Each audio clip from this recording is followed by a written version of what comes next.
So welcome to my channel YT education class 9। तो आज मैं आपको पढ़ाने जा रहा हूँ ICSE class 9th chemistry chapter 3 जो कि है आपका वाटर। तो वाटर जैसा कि नाम सुनने में आता है पानी। पानी जल, जल है तो कल है कहते हैं ना। तो उसी के बारे में आप पढ़ोगे, जल कितना महत्वपूर्ण है, जल की क्या क्या प्रॉपर्टीज़ हैं, मतलब वाटर की क्या क्या चीज़ें हैं, फिजिकल केमिकल प्रॉपर्टीज़ क्या क्या चीज़ें। तो सबसे पहले देखो क्या लिखा है तुम्हारा, वाटर का मॉलिक्यूलर फार्मूला। तो मॉलिक्यूलर फार्मूला वाटर का क्या होता है, H2O। H2O होता है मॉलिक्यूलर फार्मूला। फिर देखो वाटर का केमिकल नेम क्या होता है, वाटर का केमिकल नेम होता है हाइड्रोजन ऑक्साइड। हाइड्रोजन ऑक्साइड क्यों होता है, H2O में क्या होता है, ऑक्साइड का होता है O2 माइनस फार्मूला, और हाइड्रोजन H होता है तो HO2 इस तरीके से कंबाइन होता है, H2O बनाता है। तो देखो ऑक्साइड ये है, हाइड्रोजन ये है, तो हाइड्रोजन ऑक्साइड इसका केमिकल नेम हो जाता है वाटर का।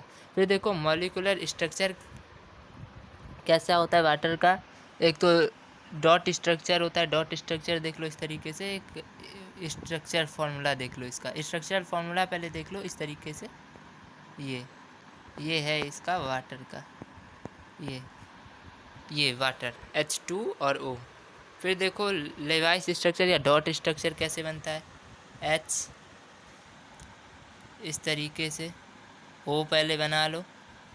O में कितने हैं, 1 2 3 4, वैलेंस शेल में 4 इलेक्ट्रॉन है, और लेता है ये 2 किससे, H से।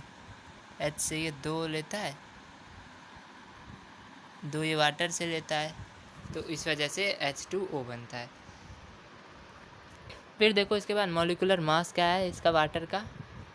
तो देखो जैसे H2O है, फॉर्मूला H2O है, तो देखो 1 H का मॉलिक्यूलर वेट कितना होता है, 1 इंटू 2 करो प्लस O का कितना होता है 16, 1 इंटू 2 मतलब 2 प्लस 16 इज इक्वल टू 18 हो जाएगा। तो मॉलिक्यूलर मास वाटर का 18 हो जाएगा। फिर देखो वाटर क्या है, एक अनयूजुअल कंपाउंड है जिसके पास बहुत ही यूनिक प्रॉपर्टीज होती है, बहुत सारी प्रॉपर्टीज होती हैं। और वाटर ये क्या है, ये ओनली प्योर सब्सटेंस है, यही केवल एक प्योर सब्सटेंस है जो तीनों स्टेट्स में पाया जाता है, सॉलिड लिक्विड गैस तीनों स्टेट्स में पाया जाता है। फिर इसको हम सभी लोग मतलब इसकी वजह से ही सर्वाइव कर पाते हैं लिविंग वर्ल्ड में, इसकी वजह से ही सर्वाइव कर पाते हैं वाटर की वजह से। और जो हमारा 70% ऑफ बॉडी वेट है वो क्या है, वाटर है हमारा 70% ऑफ बॉडी वेट। वाटर को हम किस किस काम में यूज़ करते हैं, ड्रिंकिंग में, पानी पीने के लिए, कुकिंग में, खाना बनाने के लिए यूज़ करते हैं, वॉशिंग में, बाथिंग में, और किस में यूज़ करते हैं, इंडस्ट्री में भी यूज़ करते हैं, इसका यूज़ होता है, एग्रीकल्चर में भी यूज़ होता है, पानी की सिंचाई होती है एग्रीकल्चर में, इंडस्ट्री में भी यूज़ होता है ये। तो हर चीज़ में बहुत ही वाटर का एक बहुत ही एक व्यापक है, बहुत ज़्यादा ये फैला हुआ है वाटर का इम्पोर्टेंस, हर चीज़ में ये वाटर इम्पॉर्टेंट है। तो कहाँ कहाँ इसका ऑकरेंस होता है, फिर देखो और थोड़ा सा डिटेल में। ये क्या बायोस्फीयर में ये सबसे एबुंडेंट कंपाउंड है, most abundant compound in the biosphere of the earth, comprising 70 to 75% of the earth surface in liquid form और सॉलिड फॉर्म। लिक्विड फॉर्म और सॉलिड फॉर्म दोनों में रहता है, और कितना सरफेस कवर करता है, 70 to 75% of the earth surface. Liquid और सॉलिड में तो रहता ही है, और वेपर के फॉर्म में मतलब गैस के फॉर्म में भी रहता है, ये वाटर वेपर के फॉर्म में जैसा कि देखते होगे। लेकिन इसका डिस्ट्रीब्यूशन है जो है ये यूनिफॉर्म नहीं है। यूनिफॉर्म मतलब हर जगह एक चीज़ एक तरीके से नहीं है, इसका डिस्ट्रीब्यूशन अलग अलग जगह पे अलग अलग तरीके से। अब देखो कुछ जगह क्या होता है, ज़्यादा होता है वाटर और कुछ जगह कम होता है। ओशंस में सबसे ज़्यादा वाटर होता है 97.33%, 97.33%। फिर देखो इनलैंड सीज और सैलाइन लेक्स में कितना होता है वाटर, 0.008% होता है वाटर इनलैंड सी और सैलाइन लेक्स में। ये जो लेक्स जाते हो, सैलाइन लेक्स थोड़ा खारा खारा पानी आता होता है, ओशंस में तो पूरी तरीके से होता है सॉल्टिस वाटर, लेकिन सैलाइन लेक्स में थोड़ा उससे कम होता है ओशन के कंपेरिजन में। फिर देखो पोलर आइस और ग्लेशियर्स में कितना परसेंट वाटर होता है, 2.4% वाटर होता है पोलर आइस और ग्लेशियर्स जो देखते होगे बर्फ़ की चट्टानें जो होती हैं। फिर ग्राउंड वाटर में कितना वाटर होता है, 0.61%। फिर देखो लेक्स में कितना हो, 0.0 0.09% लेक्स में। रिवर्स में कितना होता है, रिवर्स में तुम्हारा होता है 0.0001%। ये देखो इतना कम होता है रिवर्स में। सॉइल मॉइस्चर में कितना होता है वाटर तुम्हारा 0.008%। इतना वाटर सॉइल मॉइस्चर में, मॉइस्चर जो होती है सॉइल में उसमें। एटमॉस्फेरिक वाटर वेपर में कितना वाटर होता है 0.001% होता है इतना एटमॉस्फेरिक वाटर वेपर में। तो सबसे ज़्यादा इसमें होता है 97.33% ओशंस में। फिर उसके बाद सारे आते हैं। तो देखो out of the total surface water fresh water कितना है केवल 3%। और उसमें से भी फ्रेश वाटर से में भी ज़्यादा वाटर किस में लॉक्ड है, पोलर आइस कैप्स में, ग्लेशियर्स में, अंडरग्राउंड वाटर में। और ये भी हमें जल्दी नहीं मिल पाते हैं ये सारे। तो क्या है, वाटर एक प्रीशियस कमोडिटी है, बहुत ही एक कीमती चीज़ है ये वाटर। पानी एक बहुत ही जल एक कीमती चीज़ है, इसे संभाल के हमें रखना होगा। और आज के ज़माने में तो हमें इसे संभाल के रखना होगा, क्योंकि आने वाले समय में इसकी किल्लत बहुत ज़्यादा होने वाली है। तो देखो हमारी बॉडी में भी ये मेजर रोल प्ले करता है। और जो हमारी बॉडी का 70% ऑफ वेट है वो क्या है, वाटर है। हमारी बॉडी का 70% बॉडी मास वो क्या है, वाटर है। ये हमारे बॉडी में किस रूप में प्रेजेंट होता है, मैनी सॉल्ट्स, जैसे हम सॉल्ट्स खाते हैं उसमें वाटर ऑफ क्रिस्टलाइजेशन CuSO4.5H2O, बहुत से वाटर ऑफ क्रिस्टलाइजेशन होते हैं उसमें, ये हमारी बॉडी में इसमें प्रेजेंट होता है कॉपर सल्फेट वाले फॉर्म में। फिर देखो टाइप्स ऑफ वाटर आगे दिया हुआ है। पहला होता है तुम्हारा सरफेस वाटर। सरफेस वाटर कौन, जैसे देखो तुम देखते हो oceans, seas, lakes, rivers, ice caps, glaciers, ये सब क्या है तुम्हारे सरफेस वाटर है। फिर देखो ग्राउंड वाटर कौन सा होता है। ग्राउंड वाटर तुम्हारा वो वाटर होता है जो huge amount of natural water जो नीचे है तुम्हारा अंडरग्राउंड स्ट्रक्चर्स में है। जैसे जो तुम ज़मीन देख रहे हो उसके नीचे जो वाटर है उसे हम क्या कहते हैं, ग्राउंड वाटर कहते हैं। इसकी ग्राउंड वाटर जैसे पानी होता है तो उसमें उसको स्टोर कर लेते हैं ग्राउंड वाटर में रेन वाटर हार्वेस्टिंग की मदद से। ये तुम चैप्टर पढ़ोगे ज्योग्राफी में, क्लास टेंथ में पढ़ोगे। वाटर में एक चैप्टर है ज्योग्राफी में।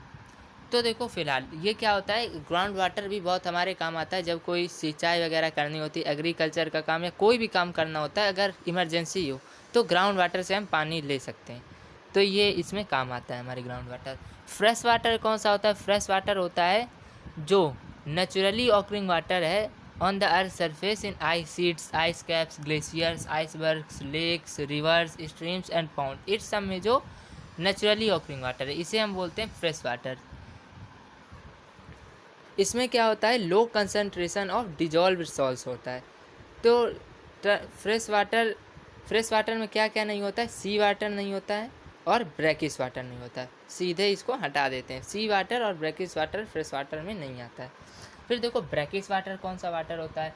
ब्रैकिश वाटर ये वाटर होता है जिसमें बहुत ज़्यादा बिल्कुल साल्टी टेस्ट होता है। इसका साल्टी टेस्ट होता है किससे, फ्रेश वाटर से ज़्यादा साल्टी टेस्ट होता है, बट सी वाटर से कम साल्टी होता है। ये सी वाटर सबसे ज़्यादा साल्टी होता है। तो उसके बाद आता है ब्रैकिश वाटर से कम होता है फ्रेश वाटर। तो फ्रेश वाटर से ज़्यादा होता है ब्रैकिश वाटर साल्टी, और ब्रैकिश वाटर क्या होता है, सी वाटर से कम साल्टी होता है। ये कैसे बनता है, ये कब बन सकता है, जब सी वाटर फ्रेश वाटर के साथ मिल जाए तब भी बन सकता है। और ये कहाँ पाया जाता है, ये कहाँ पाया जा सकता है, ब्रैकिश फॉसिल एक्वीफायर्स में भी ये पाया जा सकता है। फिर देखो अगला है तुम्हारा मिनरल वाटर।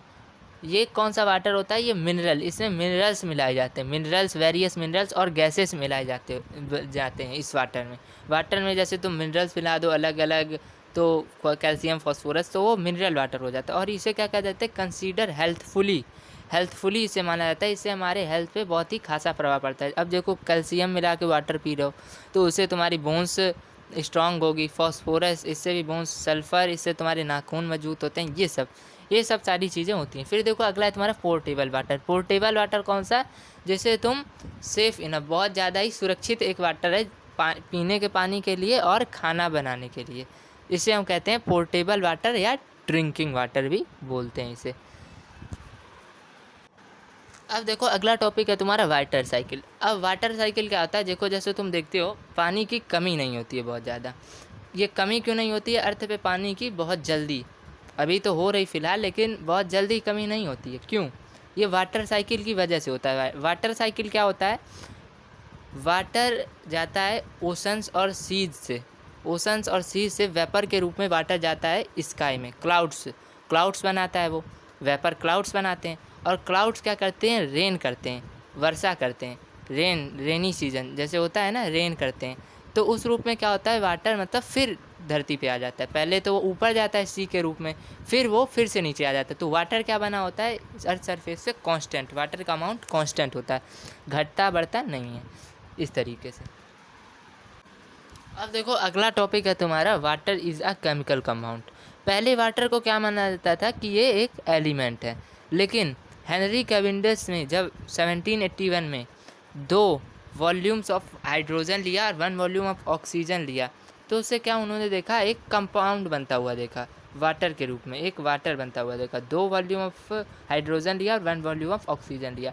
फिर उसके बाद एंटोनी लेवाइजर इन 1783 में कन्फर्म किया एंटोनी लेवाइजर ने कि वाटर क्या है, is not a chemical element but is a chemical compound. Water एक केमिकल एलिमेंट पे नहीं है, बट कि ये केमिकल कंपाउंड है of 2 elements, hydrogen and oxygen, combined in the ratio of 1:8 by मास। अब देखो कुछ फैक्ट्स जो ये कंफर्म करते हैं कि वाटर कंपाउंड है और एलिमेंट नहीं है, वो कौन कौन से फैक्ट्स हैं। पहला देखो है तुम्हारा, वाटर क्या होता है, इट इज़ होमोजीनियस होता है। होमोजीनियस मतलब जो मिक्सचर में एकदम से घुल जाए, उसे हम बोलते हैं होमोजीनियस मिक्सचर। फिर देखो दूसरा फैक्ट क्या है कि इसका एक डिफिनिट कंपोजिशन होता है वाटर का, मतलब हाइड्रोजन और oxygen are present in a fixed ratio of 1:8% by mass in a molecule of water. फिर तीसरा फैक्ट क्या है, वाटर को हम कैरेक्टराइज करते हैं बाय डिफिनिट फिजिकल कॉन्स्टेंट्स, मतलब कुछ नेम से, boiling point, melting point, density, इस तरीके से। चौथा फैक्ट क्या है जो ये प्रूव करता है कि वाटर एलिमेंट नहीं है, कंपाउंड है। चौथा है तुम्हारा, प्रॉपर्टी ऑफ वाटर क्या होता है, entirely different from the properties of its constituent element, मतलब वाटर की जो प्रॉपर्टी है वो उसके कंस्टिट्यूएंट एलिमेंट हाइड्रोजन और ऑक्सीजन से डिफरेंट है। कैसे, हाइड्रोजन क्या है, एक कंबस्टाइल गैस है। ऑक्सीजन क्या है, ऑक्सीजन वो गैस है जो कंबस्टिंग को सपोर्ट करती है। आग जल रही है, ऑक्सीजन अगर हवा चलेगी तो आग बढ़ जाएगी। हाइड्रोजन क्या है, हाइड्रोजन कंबस्टाइल गैस है, इसको जलाओ तो और आग बढ़ेगी। लेकिन वाटर क्या है, इसका जो इसको मिला के हाइड्रोजन ऑक्सीजन को वाटर मिला के, वाटर लिक्विड है पहली बात तो, और is neither combustible nor supporter of combustion. पांचवा फैक्ट क्या है, इसके जो कॉन्स्टिट्यूएंट्स हैं हाइड्रोजन ऑक्सीजन, वो किसके द्वारा सेपरेट नहीं होते, बाय फिजिकल मेथड से सेपरेट नहीं हो सकते हाइड्रोजन एंड ऑक्सीजन। इनको केवल हम केमिकल मेथड से ही सेपरेट करते हैं, और वो केमिकल मेथड कौन सा होता है, इलेक्ट्रोलाइसिस ऑफ वाटर। ये तुम क्लास 10th में पढ़ोगे, केमिस्ट्री का चैप्टर 6 है शायद। फिर देखो छठा फैक्ट क्या है इसका, जो ये प्रूव करता है कि वाटर एलिमेंट नहीं है, कंपाउंड है। छठा फैक्ट ये है कि during the formation of water bye combination of hydrogen and oxygen, energy release in the form of heat, मतलब ये एक्सोथर्मिक रिएक्शन होता है इसमें। देखो इसकी रिएक्शन भी मैं बता देता हूँ, 2H2 + O2 ये होता है 2H2O + 572 kilo joule energy release होती है ये चीज़। फिर आगे देखो फिजिकल स्टेट्स ऑफ वाटर का physical states. Water is the only pure substance, ये केवल ओनली प्योर सब्सटेंस है जो किसमें, all the 3 physical states of matter, solid, liquid, gas में पाया जाता है। पहले देखो ये लिक्विड में पाया जाता है एट ऑर्डिनरी टेम्परेचर, सामान्य टेम्परेचर पे। अगर इसको हम 0 डिग्री सेल्सियस से नीचे कूल करें तो ये क्या बन जाएगा, आइस बन जाएगा, सॉलिड बन जाएगा। और इसको अगर आइस को वार्म कर दें तो फिर ये क्या बन जाएगा, लिक्विड बन जाएगा, मतलब वाटर बन जाएगा। और अगर इसको हम हीट करें अंडर नॉर्मल एटमॉस्फेरिक प्रेशर तो वाटर कितने पे बॉयल्स होगा, 100 डिग्री सेल्सियस पे। और इसके बाद ये रैपिडली चेंज हो जाएगा स्टीम में, मतलब गैसीय सिस्टम में चेंज हो जाएगा, भाप जिसे हम बोलते हैं। फिर देखो फिजिकल प्रॉपर्टीज़ ऑफ वाटर क्या क्या होती है। पहला इसमें तुम्हारा physical state and nature, water का फिजिकल स्टेट एंड नेचर। तो देखो प्योर वाटर क्या होता है, प्योर वाटर की हम बात करें, ये क्लियर होता है, ट्रांसपेरेंट होता है, कलरलेस होता है, ऑर्डरलेस होता है और टेस्टलेस लिक्विड होता है। कलरलेस मतलब ये इसमें कोई रंग नहीं, ऑर्डरलेस सुगंध नहीं, टेस्टलेस कोई स्वाद नहीं, ट्रांसपेरेंट मतलब दिखे आर पार, क्लियर मतलब बहुत ही क्लियर साफ़ सुथरा। अब देखो जो नॉर्मल टेस्ट होता है वाटर में is due to dissolve solids and gases, मतलब उसमें कुछ इम्प्योरिटीज़ की वजह से इसका थोड़ा सा नॉर्मल टेस्ट आ जाता है। दूसरा इसमें पॉइंट है बॉइलिंग एंड फ्रीजिंग पॉइंट। अब इसको बॉयल किस पे करते हैं, बॉयल कितने, तो बॉइलिंग पॉइंट जो होता है प्योर वाटर का वो 100 डिग्री सेल्सियस होता है और फ्रीजिंग पॉइंट जो होता है प्योर वाटर का वो 0 डिग्री सेल्सियस होता है। तो जो इम्प्योरिटीज़ होते हैं वाटर के अंदर वो क्या करते हैं, उसके बॉइलिंग पॉइंट को बढ़ा देते हैं और फ्रीजिंग पॉइंट को डिक्रीज़ कर देते हैं। फिर देखो फिर क्या होता है, इंक्रीज़, अगर हम प्रेशर को इंक्रीज़ कर दें तो उससे क्या हो जाएगा, बॉइलिंग पॉइंट भी इंक्रीज़ हो जाएगा, बॉइलिंग पॉइंट भी इंक्रीज़ हो जाएगा। और अगर हम प्रेशर को डिक्रीज़ कर दें तो बॉइलिंग पॉइंट डिक्रीज़ हो जाएगा। फिर देखो अगर हम प्रेशर को इंक्रीज़ कर दें तो फ्रीजिंग पॉइंट मतलब फ्रीजिंग पॉइंट नीचे हो जाएगा। अगर 0 डिग्री सेल्सियस से नीचे है तो फ्रीजिंग पॉइंट कम हो जाएगा। और प्रेशर को अगर डिक्रीज़ कर देते हैं तो फ्रीजिंग पॉइंट ज़्यादा, मतलब इस तरीके से फ्रीजिंग पॉइंट ज़्यादा हो जाएगा। तो फिर देखो आगे, अब देखो इसका एक एग्जांपल भी देख लो, एग्जांपल से तुम्हें समझ आएगा इंक्रीज इन प्रेशर। अब देखो जैसे तुम खाना बनाते हो तो खाना जल्दी क्यों पक जाता है, खाना जल्दी इसलिए पक जाता है क्योंकि तुम प्रेशर कुकर के अंदर खाने को रखते हो, खाने को फिर तुम 100 डिग्री सेल्सियस पे उसको बॉयल करते हो। तो जो प्रेशर कुकर के अंदर जो रहता है, प्रेशर कुकर के अंदर क्या होता है, वो बॉइलिंग वाटर स्टीम में चेंज हो जाता है। और स्टीम क्या करता है, जो बॉयल कर रहे तुम वाटर को 100 डिग्री सेल्सियस पे, उसे और वो तेज़ कर देता है। तो इस वजह से तुम्हारा खाना जल्दी पक जाता है, इसी वजह से। तो और बहुत ही जल्दी भी बन जाता है, जल्दी हीट हो जाता है। फिर देखो अगर इसको इसी चीज़ को कंपेयर करें हिल्स के कंडीशन से, मतलब पहाड़ों पे अगर तुम खाना बनाते हो तो वो खाना पकता नहीं है और ज़्यादा जल्दी गर्म नहीं होता। क्यों? क्योंकि वहाँ पे मतलब एटमॉस्फेरिक प्रेशर क्या होता है, लोअर होता है than at the sea level, इस वजह से ये चीज़ होती है। और मतलब उससे क्या होता है कि 100 डिग्री सेल्सियस से वाटर कम पे बॉयल करता है, इसीलिए तुम्हारा खाना जल्दी पक नहीं पाता और जल्दी हीट नहीं हो पाता है। इनफैक्ट हम अगर इस चीज़ को देखें तो क्या होता है, सेल्सियस स्केल पे भी यही चीज़ होती है। वाटर की फ्रीजिंग पॉइंट और बॉइलिंग पॉइंट क्या होता है, base line with which temperature measured होता है सेल्सियस स्केल पे। देखो फ्रीजिंग पॉइंट ऑफ वाटर क्या होता है, 0 डिग्री सेल्सियस, बॉइलिंग पॉइंट क्या होता है 100 डिग्री सेल्सियस, और यही चीज़ सेल्सियस थर्मोमीटर में भी तुम्हें दिखाई पड़ती है। तो ये एक बेस लाइन है। फिर देखो अगला टॉपिक है तुम्हारा density, physical properties of water में ही तुम्हारा अगला टॉपिक है डेंसिटी। तो वाटर के पास मैक्सिमम डेंसिटी कितने की होती है, 0.999 ग्राम cc-1, या इसे तुम इस तरीके से ब्रैकेट लगा के लिख सकते हो, ये चीज़ approx 1 gram centimetre minus cube, इस तरीके से एट 4 डिग्री सेल्सियस। ये चीज़ जो होती है वाटर के साथ, वाटर की मैक्सिमम डेंसिटी कितनी होती है ये मैंने बता दिया। और ये कब होती है वाटर की maximum density, at 4 degree Celsius पे। वैल्यू तुम कम नीचे करोगे 4 डिग्री सेल्सियस तो क्या होगी, वाटर की डेंसिटी बढ़ेगी और घटेगी, ये चीज़। फिर देखो अगला टॉपिक है तुम्हारा एनोमलस एक्सपेंशन ऑफ वाटर। तो एनोमलस एक्सपेंशन ऑफ वाटर होता क्या है, अगर तुम वाटर को सबसे पहले कूल करो तो वो क्या होता है, सिकुड़ता है, वॉल्यूम उसका सिकुड़ता है। वाटर इस तरीके से कूल करो तो वो सिकुड़ता है एकदम से, जैसे कि अदर लिक्विड्स में भी होता है। लेकिन अगर तुम 4 डिग्री सेल्सियस पे इसको ले जाओ तो ये इसके बाद क्या होने लगता है, एक्सपेंडिंग होने लगता है, मतलब ये फैलने लगता है। पहले सिकुड़ रहा था अब फैलने लगता है 4 डिग्री सेल्सियस के बाद, और ये फैलता ही जाता है जब तक कि टेम्परेचर 0 डिग्री सेल्सियस पे ना पहुंच जाए।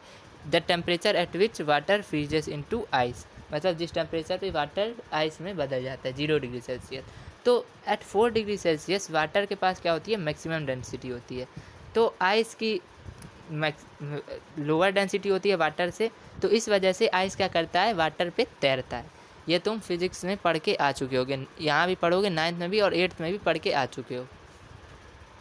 वाटर चैप्टर होगा तुम्हारा फिजिक्स में भी, वहाँ पे तैरती कौन सी चीज़ें हैं और डूबती कौन सी चीज़ें हैं वाटर में। तो देखो अब ये प्रॉपर्टी जो एनोमलस एक्सपेंशन ऑफ वाटर की, इसी वजह से क्या होता है, जो एक्वेटिक लाइफ है, एक्वेटिक लाइफ मतलब जो समुद्र के नीचे या पानी के नीचे जो जीव रहते हैं, इसी वजह से cold regions of the world survive कर पाते हैं। इसी वजह से, क्योंकि वाटर भले ही अगर टॉप पे फ्रीज हो जाता है, नीचे वो लिक्विड ही रहता है, नीचे वो क्या होता है, लिक्विड ही रहता है बिलो द आइस लेयर। इसी वजह से सारे जीव जंतु सरवाइव कर पाते हैं। ड्यूरिंग कोल्ड विंटर्स तुम देखते होगे वाटर सप्लाई पाइप्स जो होते हैं वो फट जाते हैं। क्यों फट जाते हैं? क्योंकि जो वाटर होती है इनसाइड द पाइप फ्रीज वो एक्सपेंड हो जाती है। वाटर जो होती है इनसाइड द पाइप फ्रीज वो एक्सपेंड हो जाती है, और इस एक्सपेंशन की वजह से क्या होता है, प्रेशर एक्सर्ट होता है on the walls of the pipe, जिसकी वजह से पाइप फट जाते हैं। फिर देखो अगला टॉपिक है इसी में तुम्हारा स्पेसिफिक हीट कैपेसिटी। ये तुम पढ़ोगे क्लास 10th में भी, फिजिक्स में, कैलोरी में भी, वहाँ पे 11th चैप्टर है शायद। तो देखो स्पेसिफिक हीट कैपेसिटी की एक डिफिनीसन होती है, प्रॉपर डिफिनीसन। क्या होती है वो definition? It is defined the amount of heat absorbed bye 1 gram of water when its temperature is raised bye 1 degree Celsius.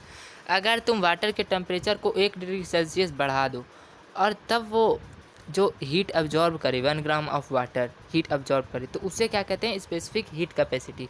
तो वाटर की स्पेसिफिक हीट कैपेसिटी क्या होती है, 4.177 जूल किलो -1 J-1 K-1 इस तरीके से लिखते हैं।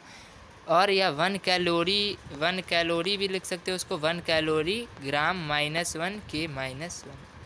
तो 4.177 है, इसे हम क्या मानते हैं, 42 मान लेते हैं, 42 अप्रॉक्स 42 मान लेते हैं, 42 केल्विन। तो देखो जो क्या है, ये जो वाटर का जो स्पेसिफिक हीट कैपेसिटी है वो अलग अदर सब्सटेंस से बहुत हाई है, क्वाइट हाई है, बहुत ज़्यादा हाई है। तो वाटर को क्या चाहिए, बहुत ज़्यादा हीट चाहिए to raise its temperature by 1 degree Celsius than an equal mass of any other specific solid. अगर वाटर के साथ कोई अदर सब्सटेंस हो, वो जल्दी ज़्यादा हीट हो जाएगी और कोल्ड हो जाएगी वाटर के कंपेरिजन में, क्योंकि वाटर का स्पेसिफिक हीट कैपेसिटी ज़्यादा होता है। इस वजह से वाटर के हाई स्पेसिफिक हीट की वजह से ही वाटर को किस में यूज़ किया जाता है, as a coolant in industry में यूज़ किया जाता है। मतलब कूलेंट देखते होगे इस तरीके से होती है, पानी थोड़ा सा सुखाने के लिए एक तरीके से बनती है, पानी ठंडाने के लिए कूलेंट बोलते हैं इस तरीके से। तो कार रेडिएटर जो होता है तुम्हारा, उससे तुम भी क्या यूज़ करते हैं, has water as a coolant, वहाँ भी वाटर कूलेंट के रूप में होता है। Large heat capacity of oceans and seas allows them to act as heat reservoirs. ये जो ओशंस और सीज में लार्ज हीट कैपेसिटी होता है, ये क्या इनको बनाता है, act as heat reservoir, heat reservoir के रूप में इनको बनाता है। फिर देखो इसी की वजह से, हीट रिजर्वायर्स की वजह से, ओशंस और सीज में तो इतना पानी होता है, मतलब हीट रिजर्वायर की वजह से, इसी की वजह से क्या होता है, टेम्परेचर चेंज होता रहता है between seasons gradually are gradual rather than the sudden specially near the oceans. जल्दी ओशंस की तरफ जो सिटीज़ होते हैं, ओशन के पास में जो सिटीज होते हैं, वहाँ जल्दी सीजन चेंज होता रहता है इसी वजह से।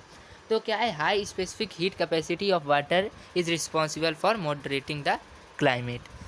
फिर देखो अगला टॉपिक है तुम्हारा इसी में, specific latent heat of vaporisation of water. ये क्या है, इसकी भी एक प्रॉपर डिफिनीसन है।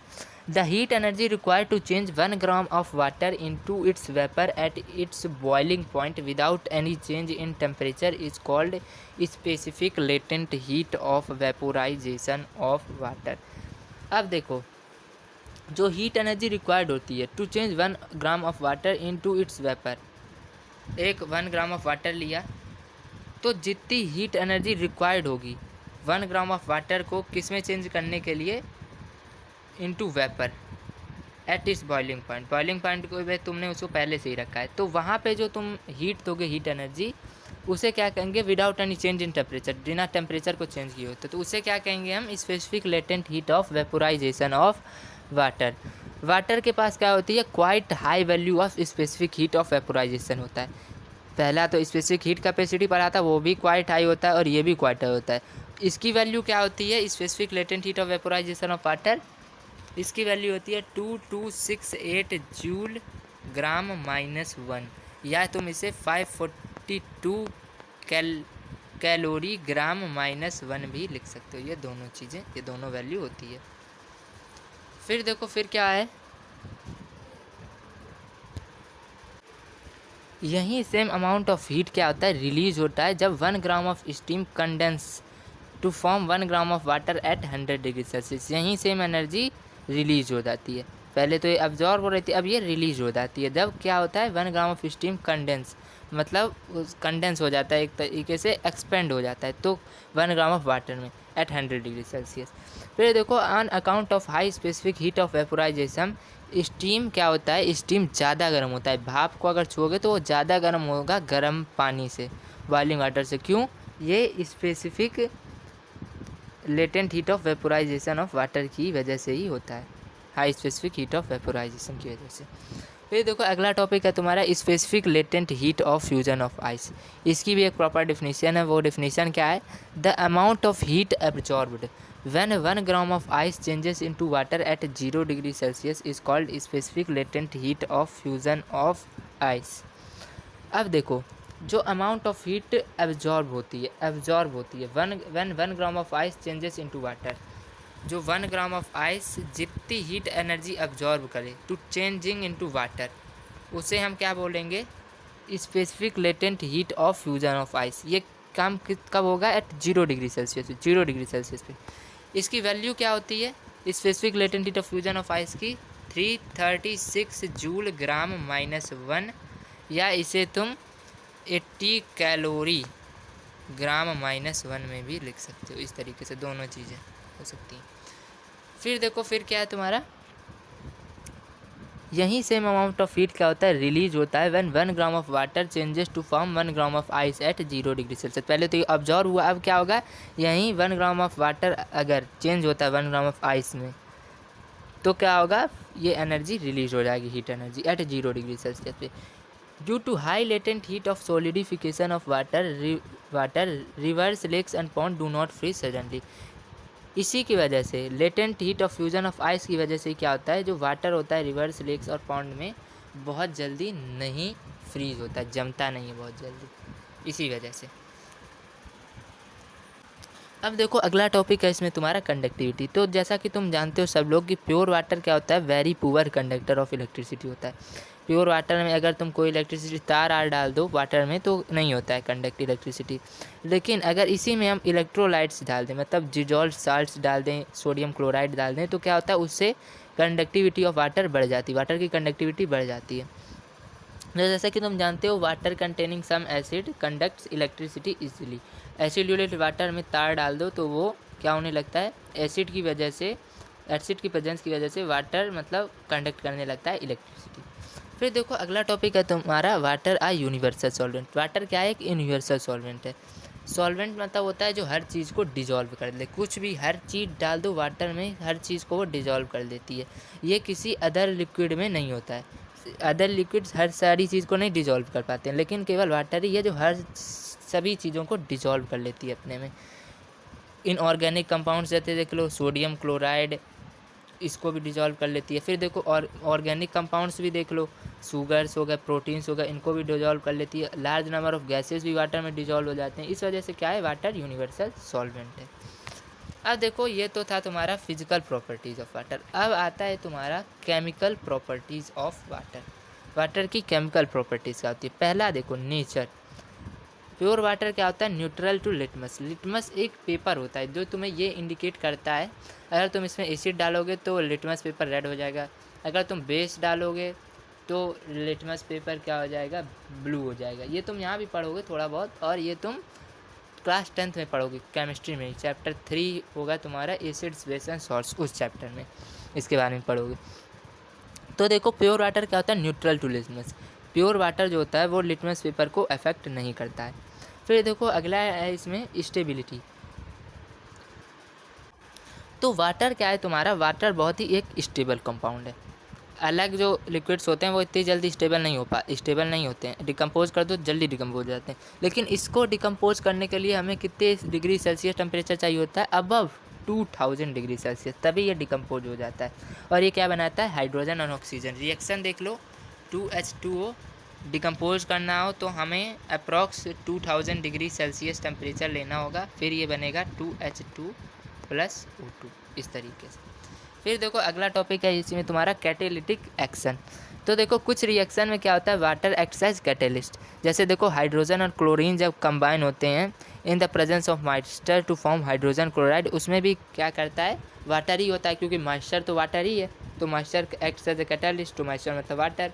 तो देखो H2 + Cl2 ये होता है H2 + Cl2, और ये मॉइस्चर है, मॉइस्चर एक्ट्स एज कैटेलिस्ट, क्या बनाता है ये 2HCl, ये बनता है तुम्हारा।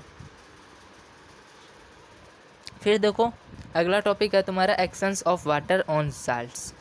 तो क्या है इसमें तुम्हारा हाइड्रोजन, एक तुम पढ़ोगे, तुम बहुत सी चीज़ें पढ़ोगे अब। तो देखो एक तुम पढ़ोगे मेटल्स की रिएक्टिविटी सीरीज, जिसमें बहुत सारे मेटल्स होते हैं, बहुत सारे मेटल। रिएक्टिविटी मतलब वाटर के साथ रिएक्ट करने की कैपेसिटी उनकी कितनी ऊपर से नीचे तक होता है, सबसे ज़्यादा फिर सबसे कम, नीचे जो होता है वो सबसे कम होता है।